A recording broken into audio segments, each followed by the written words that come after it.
नमस्ते दोस्तों। आज की कहानी एक ऐसी सच्चाई है जिसे हम अक्सर अपनी आंखों के सामने देखते हैं लेकिन पहचान नहीं पाते। हम सब एक ऐसी दौड़ में शामिल हैं जहां हमें लगता है कि पैसा ही हर दर्द की दवा है। लेकिन क्या वाकई? आज की कहानी शांति देवी की है, जिनके पास वो सब कुछ था जो एक इंसान का सपना होता है।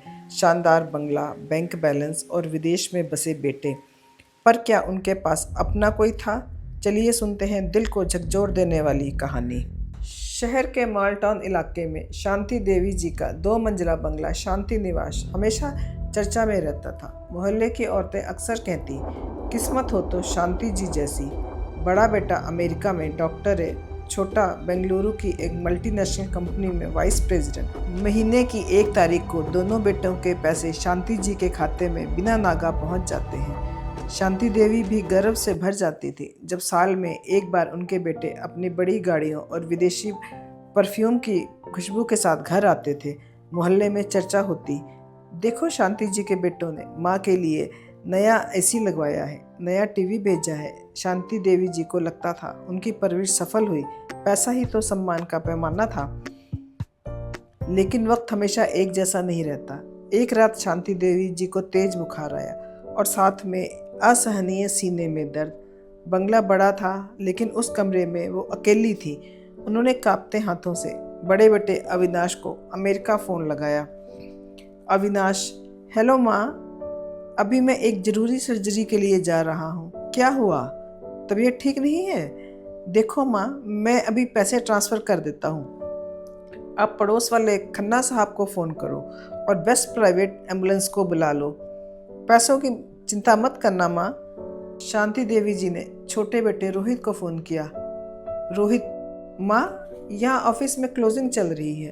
अगले हफ्ते मेरी वाइफ के भाई की शादी है। आप हॉस्पिटल में एडमिट हो जाओ। मैं किसी तरह अगले महीने आने की कोशिश करूँगा।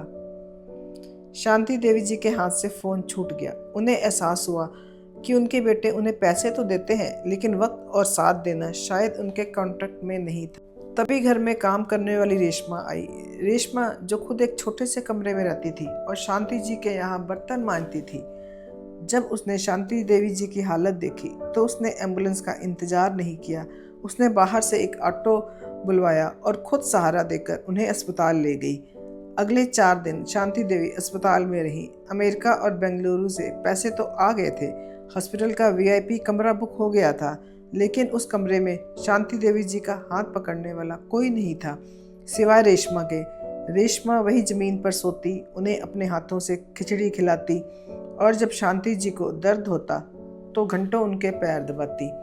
एक रात शांति जी ने रेशमा का हाथ पकड़ा और रोते हुए कहा, रेशमा, मेरे बेटों ने इन कमरों के लाखों रुपए दिए हैं, लेकिन तूने जो मुझे ये 4 दिन दिए हैं उनकी कीमत मैं कभी नहीं चुका पाऊंगी। महीने भर बाद जब शांति जी ठीक हो गई तो छोटा बेटा रोहित अपनी ड्यूटी निभाने घर आया। वह अपने साथ एक महंगा हीरो का हार और कुछ कीमती साड़ियाँ लाया था। उसने पड़ोसियों के सामने गर्व से कहा, माँ, आपके इलाज में हमने कोई कसर नहीं छोड़ी। देखिए आपके लिए क्या लाया हूँ। शांति देवी उठी। उन्होंने वह साड़ियाँ और हार रेशमा के हाथों में रख दिया। रोहित हैरान रह गया। माँ, ये आप क्या कर रही हैं? ये बहुत कीमती हैं। शांति देवी की आवाज़ में एक ऐसी खामोशी थी जो किसी चीख से ज़्यादा तेज थी। उन्होंने कहा, रोहित, जब मैं अस्पताल में मौत और ज़िंदगी के बीच झूल रही थी तब इन हीरो ने मेरा हाथ नहीं पकड़ा था। जब मुझे रात को डर लगता था तब तुम्हारी भेजी हुई साड़ियों ने मुझे गर्माहट नहीं दी थी।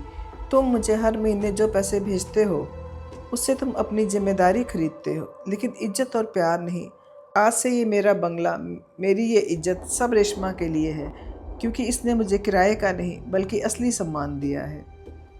दोस्तों, रोहित के पास कहने को कुछ नहीं था। उसे समझ आ गया था कि रिश्ते बैंक बैलेंस से नहीं बल्कि साथ बिताए गए वक्त से जिंदा रहते हैं। हम अक्सर बाहरी चकाचौंध में अपनों को भूल जाते हैं। याद रखिएगा, बुढ़ापे में इंसान को दवा से ज़्यादा दुआ और पैसे से ज़्यादा अपनों के स्पर्श की ज़रूरत होती है। कैसी लगी आपको शांति देवी और रेशमा की ये कहानी? क्या आपके पास भी कोई ऐसी शांति देवी है? कमेंट्स में ज़रूर बताएं। अगर कहानी पसंद आई हो तो वीडियो को लाइक करें, शेयर करें, सब्सक्राइब करें।